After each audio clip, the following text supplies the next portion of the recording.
ईश्वर की कृपा और आपके साहस ने इस अनहोनी को टाल दिया शहंशाह। यदि कोई अनहोनी हो जाती तो आमेर कलंकित हो जाता। जो हुआ ही नहीं उस बात की फिक्र क्यों करते हैं आप राजा साहब?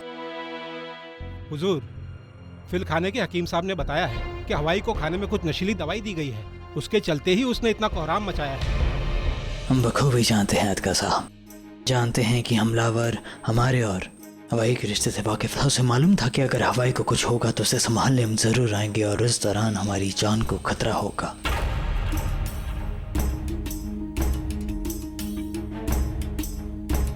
चाल अच्छी थी उसकी, लेकिन हमारी काबिलियत के सामने पस्त हो गई। वो शत्रु कौन था? कोई भी हो सकता है, मगर हुजूर हमें अब खबरदार रहना होगा। मतलब कि हम डर कर जिए।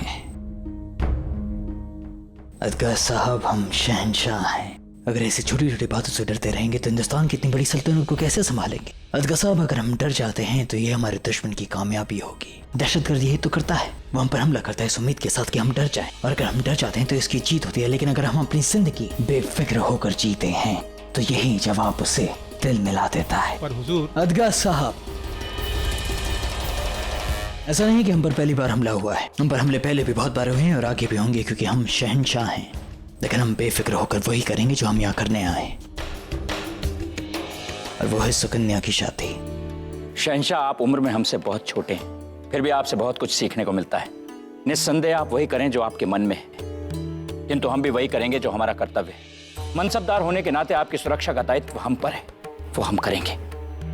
जिसने भी ये षड्यंत्र किया है उसे ढूंढने में हम कोई कसर नहीं छोड़ेंगे, ये हमारा वचन है। अमीर आपकी रियासत है राजा साहब, आप बखूबी जानते हैं कि आपको क्या करना है, आपको हुकूमत कैसे करनी है। ये हम आपको नहीं बता सकते हैं, आप बेहतर जानते हैं। पर सच कहें तो राजा साहब, हमें हमलावर से ज्यादा हवाई की फिक्र हो रही है। आज वो बेजुबान हमारी वजह से तकलीफ में है। गुस्ताखे माफ हो मलिका आजम, जलाल पर हमला हुआ है और इस वक्त भी चुप बैठना बुज़दिली हो जाएगी। कभी कभी चुप बैठने में ही समझदारी है माहम। मुगल बुज़दिल नहीं, ये हम भी जानते हैं, लेकिन वक्त का तकाजा कुछ और है। सुकन्या के निकाह का मौका है। मलिका आजम, आपको सुकन्या के निकाह की परवाह है, अपने बेटे जलाल की परवाह नहीं है? माना आपने जलाल को दूध पिलाया है माहम, लेकिन जलाल को जन्म हमने दिया है, वो हमारा ही खून है। जितना जलाल का ख्याल आपको है उससे कम हमें भी नहीं, मगर कई बार दिल की नहीं दिमाग की सुननी चाहिए। दुश्मन आमेर से भी हो सकता है और आगरा से भी। क्या आप भूल रही हैं, जलाल आमेर पहुंचा भी नहीं था, तब भी उस पर हमले हुए थे। ग्वालियर के हकीम साहब को रोकने की कोशिश की गई थी ताकि जलाल की सेहत न सुधरे। हवाई को जलाल कितना पसंद करता है ये आमेर के लोगों से ज्यादा हमारे लोगों को पता है। हमलावर हम में से एक भी हो सकता है, इस बात को जलाल बखूबी समझता है, इसीलिए खामोश है। वो जो भी फैसला करेगा हम उसके साथ हैं। माफ कीजिएगा मलिका आजम, आपके बेटे जलाल से मोहब्बत करते हैं हम, इसलिए ऐसे ख्याल दिल में आए और मुंह से ऐसी बात निकल गई। माफ कीजिएगा। तीर और जुबान दोनों पे काबू रखना चाहिए माहम, वरना हमेशा नुकसान ही होता है। आप सल्तनत की वजीर आलिया हैं, इस वक्त दिल से नहीं दिमाग से सोचिए। जैसा आप कहें। खुदा। कुछ भी करो, उसे हमारे सामने लाओ जिसने ये षड्यंत्र रचा है। शहंशाह के सामने उसे प्रस्तुत करना ही होगा। समझ में नहीं आ रहा कि तुम्हें कैसे समझाएं।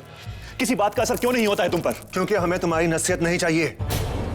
ना तुम हमारे उस्ताद हो, ना हम तुम्हारे मोहताज।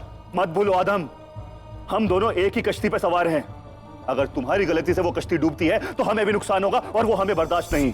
देखा ना, वार गया खाली, और दोबारा वार खाली जाने का मतलब है बादशाह का आगाह हो जाना। 2 बार क्या, हम 1000 बार कोशिश करेंगे। वार करना हमारा काम है, बचना उसका। कब तक बचेगा? कभी तो गफलत होगी। जलाल भी यही सोच रहा होगा, कभी तो तुमसे गफलत होगी, तब क्या? जलाल अब चौकन्ना हो गया है। एक और गलती और गई बाजी हमारे हाथ से। चाल तो हमने सही चली थी, बस उस हवाई ने सारा काम बिगाड़ दिया। बहुत मोहब्बत करता है वो जलाल से। वही तो, ये जानते हुए भी कि हवाई जलाल से कितनी मोहब्बत करता है, फिर भी तुमने उसे चुना। हम तुम्हें बार बार मना कर रहे थे। दरअसल आदम, तुम कोई चाल सोचने के लायक ही नहीं हो। और तुम बादशाह बनने के लायक। कम से कम हम कोशिश तो करते हैं, तुमसे तो वो भी नहीं होता। बस इंतजार करते रहते हो कि कब फल तुम्हारी झोली में गिरे। हम फल को तोड़ने में यकीन रखते हैं। फल तोड़ने का भी सही वक्त होता है आदम, और हम उसी वक्त का इंतजार कर रहे हैं। वार करने में चाहे देरी क्यों ना हो, पर वो खाली नहीं जाना चाहिए। जो वक्त का इंतजार करते हैं ना, वो जिंदगी भर वक्त का इंतजार करते रह जाते हैं। वक्त हमारे हिसाब से नहीं चलता, और इसीलिए हमें वक्त के हिसाब से चलना चाहिए आदम। और वक्त इस वक्त हमारे हक में नहीं है, समझे तुम? वार करने के और भी मौके मिलेंगे हमें, बस हमें सही मौके को पहचानना होगा। जो हुआ अच्छा नहीं हुआ। उन्माद भी तो होना था, तो शहनशाह का हाथी। कुछ समझ में नहीं आ रहा है। किसी ने उसे मादक द्रव्य दिया होगा। ये सब होना भी तो था तो सुकन्या के विवाह के अवसर पर। जो था तुम ही उन्हें समझाओ, कहीं वो क्रोधित हो गए तो बात बहुत आगे तक बढ़ जाएगी।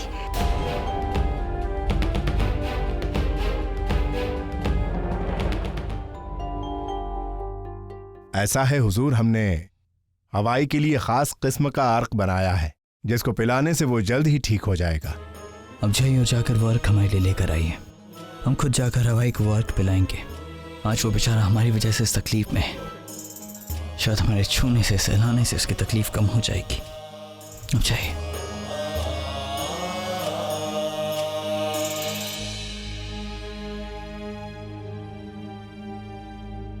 शहनशाह का इकबाल बुलंद हो, जरूरी मसलक करनी थी। तखलिया फरमाइए अदका साहब। हमने अपनी ओर से पूरी कोशिश की है। हमारी बदकिस्मती है, वो हमलावर का सुराग पाने में नाकामयाब रहे। सुराग मिलेगा भी कैसे अदका साहब? यहाँ कोई एक दुश्मन थोड़ी ना जिसके निशाने पर हम हैं। यहाँ 1000 राजवंश है, उनके बीच हमारे खुद 5000 सिपाही। कोई भी हो सकता है जिसने हमारे खिलाफ ये साजिश की हो। कोई भी राजवंश, कोई भी मुगल दुश्मन हो सकता है। आप भी दुश्मन हो सकते हैं अदका साहब। घबराइए मत। हम आप पर शक नहीं कर रहे हैं, लेकिन एतबार भी नहीं कर रहे हैं। हम खुद के साहिब पे एतबार नहीं कर रहे हैं अदका साहब।